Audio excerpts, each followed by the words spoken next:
بسم اللہ الرحمن الرحیم۔ السلام علیکم دوستو، آگے بڑھنے سے پہلے اگر ہو سکے تو لائک اور سبسکرائب کا بٹن ضرور دبا لیں، شکریہ۔ ایک اسرائیلی میڈیا کا کہنا ہے کہ اگر امریکہ نے موجودہ جنگ میں اسرائیل کا ساتھ نہ دیا ہوتا تو اسرائیلی فوج کو پتھروں اور ڈنڈوں کے ذریعے لڑنا پڑتا۔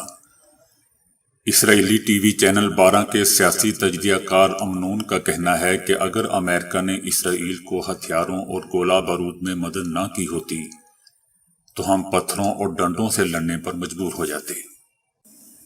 یہ مسئلہ اسرائیل کے امریکہ پر مکمل انحصار کو دوستو ظاہر کرتا ہے، کیونکہ بائیڈن جنگ کے آغاز سے ہی اسرائیل کے ساتھ کھڑے تھے اور 2 طیارہ بردار بحری جہاز، ایک جوہری آبدوز اور بڑی مقدار میں ہتھیار اور گولہ بارود سے لدی ایک فضائی کھیپ بھیجی، اور یہ سلسلہ دوستو ابھی تک رکا نہیں ہے۔ حماس کا کہنا ہے کہ فلسطین تمام پابندیاں ختم ہونے اور مکمل آزادی سے پہلے ہتھیار نہیں ڈالے گی۔ حماس نے کہا ہے کہ نیتن یاہو کے پاس صرف 2 ہی راستے ہیں، یا تو وہ گھٹنے ٹیک دے اور اپنے شہریوں کی جانب سے مقدمے کا سامنا کرے، یا جنگ جاری رکھے اور القسام بریگیڈ ان کے خلاف کارروائی کرتی رہے گی۔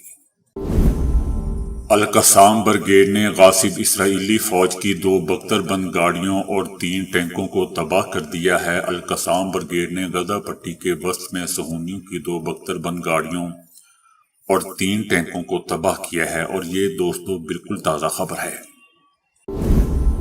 حزب اللہ لبنان نے اسرائیل کے شمال میں صہیونی فوجی اڈوں کو نشانہ بنایا ہے۔ حزب اللہ لبنان نے غاصب اسرائیل کے شمال میں رامین فوجی اڈے کے آس پاس غاصب صہیونیوں کے کئی فوجی اڈوں کو نشانہ بنایا ہے۔ یہ بھی دوستو تازہ خبر ہے۔ اسرائیل حماس کے جادو سے پریشان ہے۔ صہیونی حکومت کے ایک اخبار نے 30 دسمبر کو اپنے ایک تجزیے میں، جس میں فلسطین میں مزاحمت کے بڑھتے ہوئے رجحان اور اس کے خاتمے میں ناکامی پر زور دیا گیا ہے، لکھا ہے کہ تمام تر پیش رفت اور کنٹرول کے باوجود ہم حماس کی نگرانی کرنے میں کامیاب نہیں ہو سکے ہیں۔ اسرائیلیوں کو یمنیوں کا اتنا خوف ہے کہ تاریخ میں پہلی بار اسرائیلی بندرگاہوں پر کوئی جہاز نظر نہیں آ رہا۔ اسرائیلی بحری جہازوں پر یمنی فوج کے حملوں کے بعد دوستو مصر کے ایک چینل نے مقبوضہ فلسطین کے جنوب میں واقع ایلات کی بندرگاہ کی سیٹلائٹ تصویر شائع کر کے بتایا ہے کہ پہلی بار اس بندرگاہ پر سامان اتارنے کے لیے کوئی بحری جہاز موجود نہیں ہے۔ ایک یہودی خاخام کا کہنا ہے کہ نسل کشی کے مرتکب یہودی ہرگز نہیں ہے، فلسطینی سرزمین کے اصلی مالک فلسطینی ہی ہیں۔ ناتوری کارتا کے سینئر رکن نے یہودیوں کے تحفظ کے بارے میں صہیونی حکومت کے رہنماؤں کے دعووں کو مسترد کر دیا ہے۔ ایک فلسطینی صحافی اپنے گھر والوں کے ہمراہ شہید ہو گیا۔ صہیونی فوج نے پناہ گزین کیمپ پر حملہ کر کے ایک صحافی کو اس کے گھر والوں کے ساتھ شہید کر دیا۔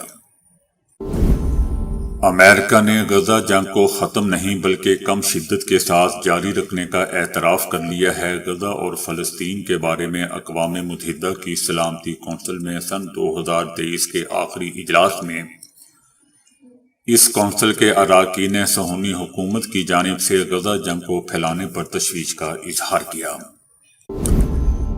اسرائیلی افواج کا تباہ شدہ فلسطینیوں کے گھروں میں انسانیت سوز اقدام۔ جب سے غزہ کی جنگ دوستو شروع ہوئی ہے، اسرائیل کی فوج کی ایک سے ایک اخلاقی گراوٹ سامنے آتی جا رہی ہے۔ اسرائیل کی غاصب فوج نے غزہ میں فلسطینیوں کو شہید کرنے کے ساتھ ساتھ لوٹ مار کا بازار بھی گرم کر رکھا ہے۔ اسرائیلی فوجیوں نے لوگوں کا ذاتی سامان چوری کرنے کے لیے من مانی اور زبردستی کی گرفتاریاں کی ہیں اور جان بوجھ کر فلسطینیوں کی املاک تباہ کی ہیں۔ انٹرنیشنل انسانی حقوق کی تنظیموں کا کہنا ہے کہ اسرائیلی فورسز نے منظم طور پر لوٹ مار کی ہے اور فلسطینیوں کا سونا، رقوم جس میں ڈالر بھی شامل ہیں، موبائل فون اور لیپ ٹاپ چوری کیے ہیں۔ اسرائیلی فوجی کا حماس کے خلاف لڑنے سے انکار پر اسرائیلی فوج کو 200 سزا سنا دی گئی۔ یمن کی آرمی کا کہنا ہے کہ یمن کی مسلح افواج ہر جارحیت کے مقابلے کے لیے پوری طرح تیار ہے۔ یمن کی مسلح افواج کے ترجمان نے امریکہ کو ہر جارحانہ اقدام کے نتائج کی بابت خبردار کیا ہے۔ ہندوستان میں کورونا سے مزید 7 اموات اور 977 نئے کیس 200 رپورٹ ہوئے ہیں۔ 7 مہینے کا ریکارڈ بھی ٹوٹ گیا ہے۔ بھارت میں کورونا سے نئی 7 اموات ہوئی ہیں اور کورونا مریضوں کی تعداد میں بھی اضافہ ہو رہا ہے۔ افغانستان کا کہنا ہے کہ ایران اور افغانستان کے تعلقات تیزی سے فروغ پا رہے ہیں۔ افغانستان کے وزیر خارجہ نے کہا ہے کہ ایران اور افغانستان کے تعلقات ترقی استحکام کی جانب تیزی سے بڑھ رہے ہیں اور دونوں ملکوں کا مستقبل روشن ہے۔ ایران نے امریکہ اور یورپی ممالک کو مشورہ دیا ہے کہ بیان بازیوں اور بے نتیجہ دباؤ کی پالیسی کو ختم کر دیں۔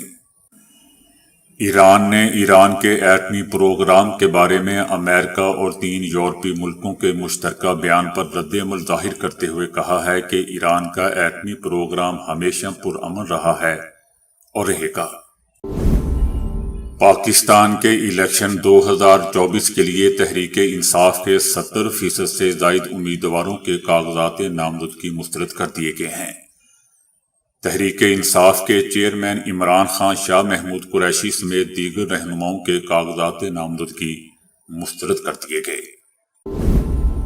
روس نے یوکرین پر ایک بہت ہی شدید حملہ کیا ہے جس میں سینکڑوں عمارتیں اور لوگ مارے گئے ہیں۔ یوکرینی وزیر داخلہ کا کہنا ہے کہ روس نے میزائلوں سے کیف، خارکیف، اوڈیسا اور دنپر اور لوویو میں ہاسپٹل، شاپنگ مال پر بم برسا دیے۔ بتایا جا رہا ہے کہ گزشتہ 5 سال میں عمران خان کے اثاثوں میں 27 کروڑ سے زائد کا اضافہ ہوا ہے۔ ایک میڈیا رپورٹ نے کہا ہے کہ اثاثوں کی تفصیلات میں کہا گیا ہے کہ گزشتہ 5 برسوں میں پاکستان تحریک انصاف کے عمران خان کے اثاثوں میں 27 کروڑ سے زیادہ کا اضافہ ہوا ہے۔ اگلے سال پاکستانی کتنی مہنگائی کا سامنا کریں گے؟ اسٹیٹ بینک آف پاکستان نے بتا دیا۔ مالی سال 2024 میں مہنگائی کی شرح معتدل ہو کر 20 سے 22% کی سطح پر آنے کی توقع ہے۔ الیکشن کمیشن آف پاکستان نے کہا ہے کہ پولنگ ختم ہونے کے 1 گھنٹے بعد تک نتیجہ نشر نہیں ہوگا۔ الیکشن کمیشن نے قومی میڈیا سیل کے لیے 17 نکاتی ضابطۂ اخلاق بھی جاری کر دیا۔ تو دوستو، ابھی کے لیے اتنا ہی۔ ویڈیو کو لائک اور شیئر کرنے کا بہت بہت شکریہ۔